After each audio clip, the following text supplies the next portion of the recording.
தற்போதைய அண்மை செய்தி. இன்று மத்திய பட்ஜெட் தாக்கல் செய்துள்ள நிலையில் அது குறித்து பிரதமர் மோடி அறிவிப்பு ஒன்றை வெளியிட்டிருக்கிறார்.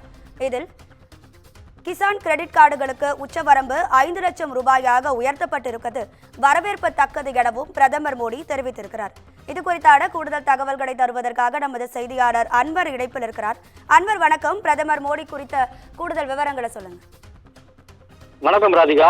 மத்திய பட்ஜெட் ஒட்டுமொத்த கிராம பொருளாதாரத்திலும் புதிய புரட்சிக்கு அடிப்படையாக மாறும் என பிரதமர் மோடி மத்திய பட்ஜெட் குறித்து பெருமிதம் தெரிவித்திருக்கிறார். நாடாளுமன்றத்தில் மத்திய நிதியமைச்சர் நிர்மலா சீதாராமன் இன்று 2025 மற்றும் 2026 நிதியாண்டுக்கான பட்ஜெட்டை தாக்கல் செய்தார்.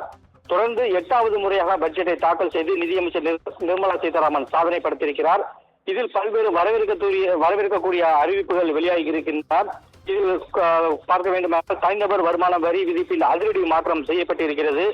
12 லட்சம் ரூபாய் வரையில் வரி கட்ட தேவையில்லை என்றும் 4 லட்சம் ரூபாய் வரை வருமானம் ஈட்டுபவர்கள் வருமான வரி கணக்கு தாக்கல் செய்ய வேண்டிய அவசியம் இல்லை என்றும் அறிவிக்கப்பட்டிருக்கிறது.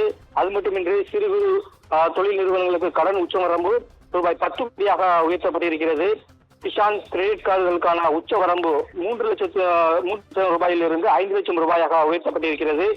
7 கோடி விவசாயிகள், மீனவர்கள் மற்றும் பால் பண்ணையாளர்களுக்கு குறுகிய கால கடன்களை வழங்க வழிவகை செய்யப்பட்டிருக்கிறது.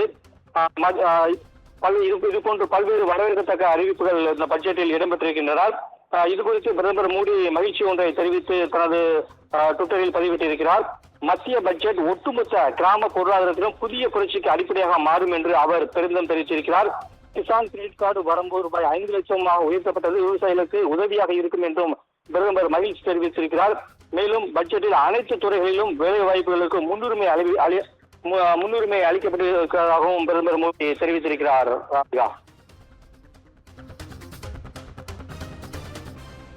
உங்க விரிவான தகவல்களுக்கு நன்றி அன்வர்.